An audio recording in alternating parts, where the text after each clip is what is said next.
Welcome to the SchiffGold Friday Gold Wrap, your overview of this week's precious metals news. It's Friday, July 26th. I'm your host, Mike Maharrey. Thanks for tuning in.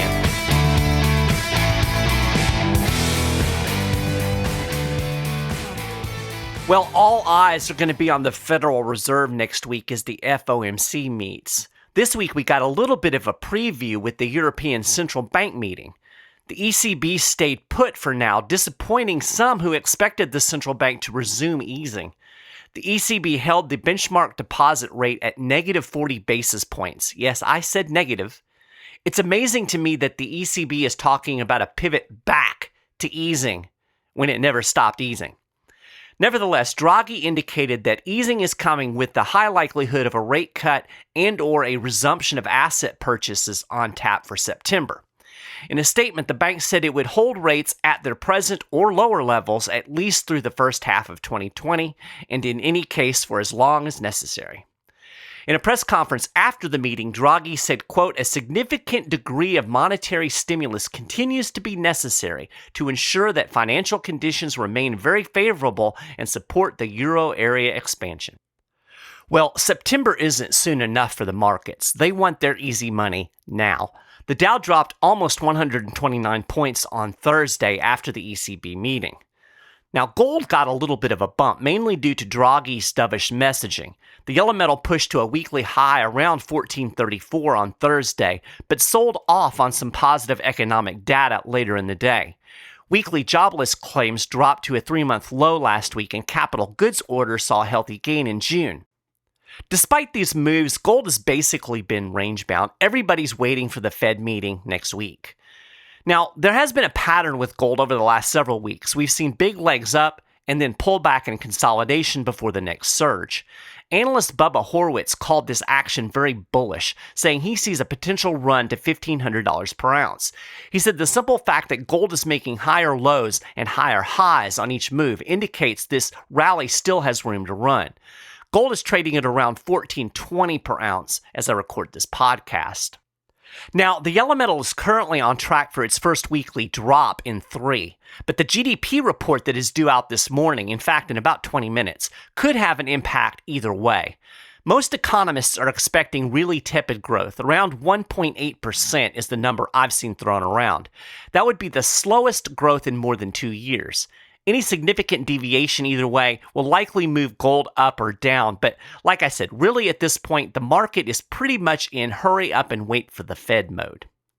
Meanwhile, silver hit another high on Wednesday, closing at $16.62 an ounce. We've seen a little profit taking since then, but the white metal is still around $16.50 as I'm recording. Silver is on track for a third week of gains, having risen 1.4% so far. As I mentioned last week, the big silver rally is also a positive sign for gold and could indicate that investors are starting to become believers in a gold bull market. The silver-gold ratio has closed a bit more this week. It's currently just over 86-1.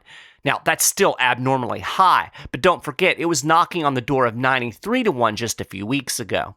So silver is still way undervalued compared to gold, but it is, as I said last week, it looks like it has turned a corner. In one of his podcasts this week, Peter said we have all of the elements in place for a gold bull market. Now, gold's been trending up for quite a while. The problem was nobody believed it. That's why silver was lagging. You could also see it in the fact that gold stocks were underperforming. The mainstream was expecting gold to fall with each leg up. Investors were just so conditioned to believe that the rallies would be sold that they couldn't believe that there was a breakout. As Peter put it, we were climbing a little wall of worry. But now we're breaking down that wall. Now we have silver outperforming gold, and we have gold stocks outperforming the metal. That's what happens in every bull market. Silver leads gold, and stocks lead the metal. As I mentioned earlier, all this is really about the Fed. Next week is going to be huge for the markets. What will the central bank do? It's pretty much a given that the Fed will cut rates by 25 basis points. There's some speculation it might even go to 50, but I don't think that's likely. The market expects 25, and I think Powell and company will give it what it expects. If they don't cut, you're going to see a bloodbath in the stock market. I just can't see them not doing that. I really think we're going to get that rate cut. Key figures at the Fed certainly didn't say anything to dampen expectations. Last week, Fed Vice Chair Richard Cladera said you don't want to wait until data turns decisively before cutting rates. Meanwhile, New York Federal Reserve President John Williams said the central bank shouldn't leave a lot of dry powder in the keg. It should fire its bullets at the first sign of trouble. A lot of people actually took that as a hint that the Fed might even go bigger and cut by 50 points, but then Williams kind of walked his comments back. Clarita's comments were particularly interesting. You don't want to wait until data says cut before you cut. Remember just a few months ago the Fed was data dependent. Suddenly data doesn't matter? You have to stay ahead of the data? Why this shift? Why is the Fed so intent on cutting rates now? I agree with Peter on this. These guys want to do everything they can to postpone the looming recession because they know they don't have the ammo to fight it. They're hoping against hope that they can maybe put it off because if things do crash, they know they're going to have to go right back to massive QE. There just isn't any room to cut. Quote-unquote normal is now apparently 2.5%. There's not much space between 2.5 and 0. As Peter put it, all of these clowns can think of is we've got to postpone this no matter what. It was interesting earlier this week, we saw a little sell-off in gold after the consumer sentiment numbers showed a bigger expectation for inflation. Now, people aren't wrong. We're going to get the inflation, but that is not a reason to sell gold. You know, this pattern has been going on for a while now. When inflation expectations nudge higher, traders sell gold and buy dollars. Peter calls it a brainless trade, and he's right. I've said this over and over again on the show. Inflation is good for gold. Here's the thing. The mainstream believes the Fed will adjust its policy if inflation starts to rear its head, and that will put a kibosh on rate cuts. Heck, they may even raise rates if inflation gets hot. At least that's what the mainstream thinks. But that ain't gonna happen. The Fed can't raise rates. Do you really think the central bank is going to be able to push rates up even as the government is running up trillion-dollar-plus deficits? Do you really think it's going to raise rates with record levels of consumer debt, record levels of corporate debt? The whole economy is built on low interest rates and easy money. That's the proverbial elephant in the room. They can't take it away. They can't raise rates without crashing the economy. If they raise rates, heck, even if they fail to cut rates, the whole house of cards collapses. The bubbles, they all burst.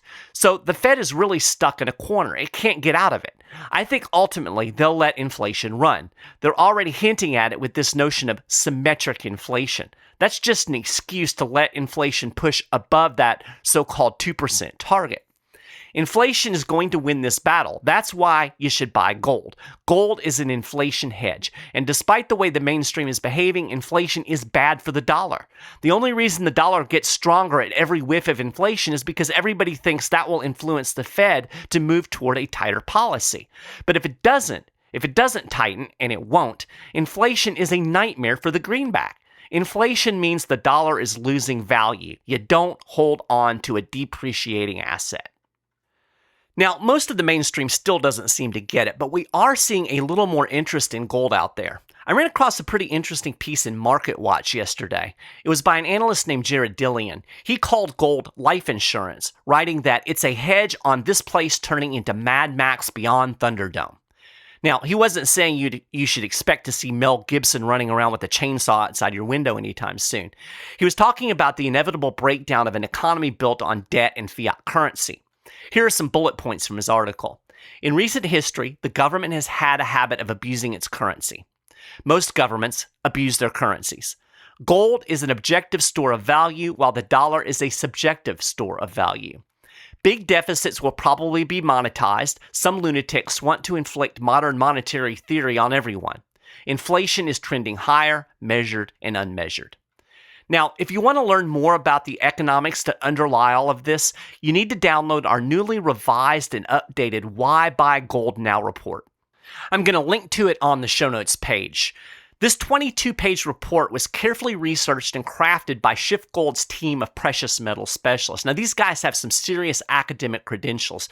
They are economists, they know their stuff, and they have a lot of experience in the world of precious metals trading.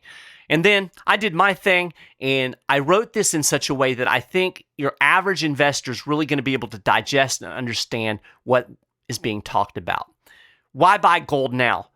This report answers the questions. You need to download it today.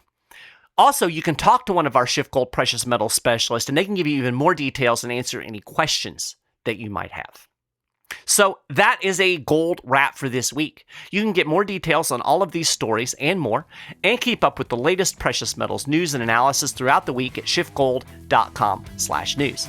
If you haven't done it already, you need to subscribe to the Friday Gold Wrap over at iTunes or on the SchiffGold YouTube channel. You'll find links to that on the show notes page. Also, I have a new It's Your Dime interview that came out this week. I talked with Alex Merced. He is the vice chair of the Libertarian National Committee. He's also a trainer on Wall Street, and he's done hundreds of videos on economics, basic economic education. So we talk economics, we talk markets, we talk Wall Street. Great discussion with my friend Alex. You'll find links to that also on the show notes page. If you're listening on YouTube, feel free to share your thoughts on this week's gold news in the comments section. We always like to hear what you guys have to say. As always, I appreciate you listening to the show, and I will be back again next week.